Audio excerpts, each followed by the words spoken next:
Hola, ¿cómo están? Muy buenos días o buenas tardes para quien me estuviera mirando en la tarde. Como saben, mi nombre es Ana María Oporto, soy psicóloga del ciclo adulto y adulto mayor del COSAN La Pintana y hoy vengo a traerles un tema muy interesante que tiene que ver con la demencia en el adulto mayor. Vamos pues. Esta presentación está dirigida tanto a los cuidadores como al público en general acerca de los diferentes aspectos más generales del trastorno por demencia en la enfermedad Alzheimer. Sin embargo, pretendemos tocar temas tan importantes como los síntomas, las diferentes etapas, los tratamientos que existen, pero también las recomendaciones en un lenguaje sencillo y asequible. Es una presentación, por lo tanto, que está dirigida para el autocuidado del cuidador también, por lo que queremos brindar algunas herramientas para el autocuidado. Va a ser importante que revisemos muy brevemente el ciclo vital que todos pasamos a lo largo de nuestra vida, ¿verdad? Pasamos por diferentes etapas como la infancia, la niñez, la adolescencia, etcétera, donde se van a dar diferentes aprendizajes que son fundamentales para nuestro posterior desarrollo. Desde aprender a caminar, hablar, los primeros aprendizajes en la escuela, en la niñez, pero también el aprendizaje de habilidades blandas y él también aprender a convivir en sociedad. Junto con ello, todos los aprendizajes que tienen que ver con la socialización, la empatía, la tolerancia, la paciencia, para luego pasar a etapas más donde es más preponderante la independencia, ¿verdad? La adquisición de habilidades a lo largo de la vida nos permiten tener cierto grado de independencia y autonomía que se van logrando en la etapa de la juventud y adultez, donde tendríamos todas las habilidades suficientes para poder manejarnos independientemente y autónomamente en nuestra vida. A la vez poder quizá formar una familia, lograr una estabilidad laboral, etc. Pero es a partir de los 60 que va a empezar la etapa de la vejez, ¿verdad? Donde habría como un decaimiento de estas funciones, no solamente en cuanto a la salud, sino también en cuanto al decaimiento de las funciones cognitivas. En este punto va a ser importante que hagamos una distinción entre lo que sería el envejecimiento normal y el envejecimiento cuando existe el trastorno por demencia, ¿verdad? Entonces, es verdad que es normal que con el envejecimiento empiecen los problemas de memoria, donde van a haber problemas ocasionales para recordar nombres, palabras, donde se dejaron las cosas. Hay una reducción de la agilidad mental, ¿verdad? Que va ocurriendo y eso va alterando un poco la actividad normal, pero no hay una dificultad grande para realizar las actividades cotidianas. Por el contrario, cuando existe el trastorno por demencia, la frecuencia de estos olvidos va a ser mucho mayor y mucho más significativa, llegando a olvidarse la persona de cosas que quizá no debiera olvidarse, como por ejemplo el nombre de los nietos, dónde vive. Estos datos son los que primero va a notar la familia y también la persona, con la consiguiente preocupación. Entonces, el olvido de estos datos, de este olvido tan frecuente, va a alterar el normal desarrollo de la vida cotidiana. Y esto es lo importante, esa es la diferencia. Pero también van a haber dificultades en procesos cognitivos como la atención, el curso del pensamiento, y esto también va a provocar alteraciones del comportamiento importantes. Tenemos entonces que en la demencia hay una reducción progresiva de la capacidad mental que se va a expresar, como decíamos, desde un principio con el olvido frecuente de varios aspectos en la vida de la persona. Se debe a una acumulación de sustancias que hacen que el cerebro se contraiga, es decir, se va volviendo más pequeño. La masa cerebral se va reduciendo. Esto es debido a varias enfermedades que lo vamos a ver más adelante, pero lo que se altera sobre todo son los procesos cognitivos.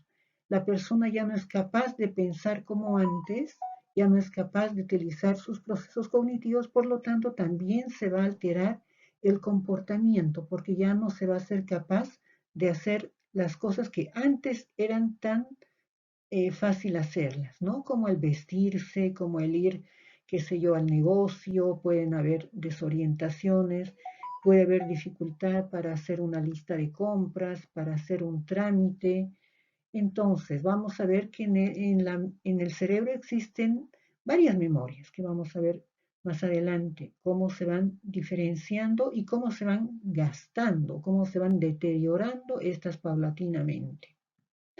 Entonces todo esto va a alterar significativamente la capacidad para hacer las cosas cotidianas que uno hacía. Entonces tenemos que la demencia está causada por una variedad de enfermedades. Dentro de ellas la más frecuente es la enfermedad de Alzheimer, que según este gráfico es la causa de la demencia en un 60%. Otras enfermedades que provocan también demencia son la enfermedad por cuerpos de Levy, el Parkinson, los accidentes vasculares, como ustedes saben, pero en menor grado, ¿verdad? El Alzheimer afecta a cerca de 35 a 50 millones de personas en el mundo y cada año va creciendo este número. Se dice que hay una incidencia de entre el 5 a 8% en la población de arriba de 60 años, es decir, de la tercera edad. Pero también hay casos donde la demencia se va a presentar en edades más tempranas. Como les decía, entonces hay un cambio, hay una involución del cerebro. Eh, es importante destacar que esta enfermedad va a afectar no solamente a la persona, sino a toda la familia, pero sobre todo al cuidador más inmediato, que generalmente suele ser la pareja y en algunos casos también los hijos. El cerebro humano es un órgano muy complejo y a la vez muy completo, pero si quisiéramos explicar cómo funciona en el cerebro la memoria y las distintas funciones, podríamos decir que la memoria, es decir, la memoria, hay diferentes tipos de memoria, como ustedes saben. La memoria a corto plazo, a largo plazo, a mediano plazo, teniendo en cuenta que la memoria a corto plazo contiene los datos más recientes y a largo plazo los más antiguos, ¿verdad? Podríamos decir que la memoria más reciente se alberga en las capas más superficiales del cerebro. En este ejemplo podríamos decir que son las que están acá pintadas de amarillo, rosado y violeta. Y las capas más profundas son aquellas que están pintadas acá de verde y acá el hipocampo, ¿verdad? Que alberga los recuerdos más profundos de la persona, es decir, de la primera infancia, de la niñez, de la adolescencia, ¿ya? En el Alzheimer, los recuerdos que más se van a ver afectados son los más superficiales, es decir, los más recientes, y los que se van a ver menos afectados en una primera instancia son los más antiguos. Es por eso que, claro, a veces puede decir un familiar, un usuario que se acuerda perfectamente de cuando era niño y puede dar un relato muy vívido de cómo era su vida en aquel entonces, pero lo que hizo ayer o la persona que le presenté ayer no se acuerda nada, ¿no? Entonces son estas cosas que llegan a confundir a la familia. Pero, bien, esto es un pequeño ayuda a memoria para comprender cuáles son las funciones que se alteran en el Alzheimer. Van a haber 5 As, por así decirlo, que se van alterando. La apraxia, que viene a ser, bueno, por supuesto la amnesia, la afectación de la memoria, pero también está la praxia, que es la dificultad para hacer las cosas. Qué sé yo, por ejemplo, para hacer una compra, hacer una lista, vestirse, porque se van a olvidar poco a poco cómo se hacen las cosas. Y eso está relacionado fuertemente con la afasia, que es la incapacidad para poder comunicarse, para poder transmitir datos, ¿verdad? Y también está la anomia, que es la incapacidad de poder decir el nombre de las cosas. También está la agnosia visual, es decir, se ve algo pero no se lo llega a reconocer, como si nunca se lo hubiera visto, pero sí se lo vio, ¿verdad? Entonces, estas son como las 5 A's del Alzheimer que se van a afectar. La praxia, que es la incapacidad para hacer las cosas, la afasia, los problemas para comunicarse, pero también tienen que ver con el poder leer también y escribir. La anomia, la incapacidad de nombrar las cosas, la agnosia visual y la amnesia. Tenemos entonces que con el Alzheimer se van a ir perdiendo poco a poco todas las capacidades que se habían adquirido a lo largo de la vida, ¿verdad? Como habíamos visto, cómo se da el ciclo vital y los diferentes aprendizajes que tiene el ser humano a lo largo de la vida, estos aprendizajes se van perdiendo paulatinamente.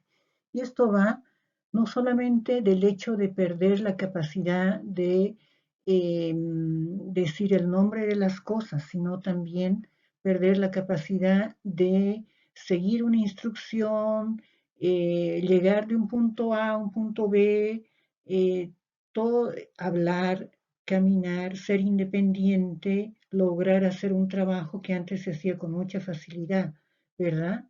Así como vemos en este gráfico, el cerebro saludable se va achicando con la enfermedad de Alzheimer y en una etapa más avanzada es donde se va a dar un contraimiento verdadero de lo que es la masa cerebral, ¿verdad? Entonces, fíjense la diferencia. Podemos distinguir entonces el Alzheimer en 3 etapas que van en su grado de avance, ¿no?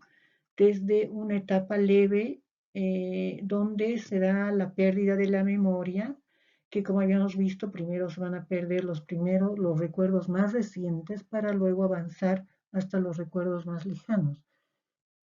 Pero también se va a dar la sensación de inquietud, de ansiedad, también de depresión y de confusión que pasa la persona por darse cuenta de estos cambios en su propia persona, en su propio cerebro, en su propio comportamiento, ¿verdad?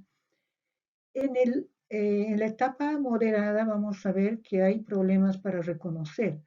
También van a empezar las dificultades para hablar y pensar. También va a surgir mayor agitación. Pueden también surgir cambios en el temperamento. La persona que quizá en un momento era tranquila puede que se vuelva irascible. O al revés, una persona que era muy agitada, muy activa, puede que se vuelva totalmente pasiva, ¿verdad? Y esto es lo que primero van a notar los familiares. Pero luego pasando a una etapa de un Alzheimer avanzado es donde va a surgir, es donde se va a dar la dependencia total de un otro para poder sobrevivir. Entonces aquí también se puede dar una pérdida de peso, también se pueden dar convulsiones, pero también infecciones de la piel que están fuertemente emparentados con situaciones de postración, ¿verdad? Porque hay dificultades para caminar, para sostener el equilibrio y en algunos casos también se pierde el habla, la capacidad de comunicarse, como habíamos visto antes. Entonces puede llegar un momento en que el paciente solamente se comunique a través de ruidos, de quejidos, ¿no? Y eso es totalmente inentendible para la familia. Entonces, fíjense que estas son las etapas que se dan a lo largo de la enfermedad en el Alzheimer, pero también se va a dar una pérdida de ciertas habilidades como la empatía, ¿verdad? El poder ponerse en el lugar del otro, pero también la capacidad de socializar. Y en ese sentido puede llegar a darse graves síntomas de no poder vivir en convivencia, es decir, también pueden haber desinhibición, agresividad que estos problemas, estos síntomas más problemáticos los vamos a ver más adelante. Entonces, con esto terminamos la primera parte de esta presentación acerca de los datos sobre la demencia. En una segunda parte vamos a ver los síntomas más en profundidad, pero también las recomendaciones para el cuidador.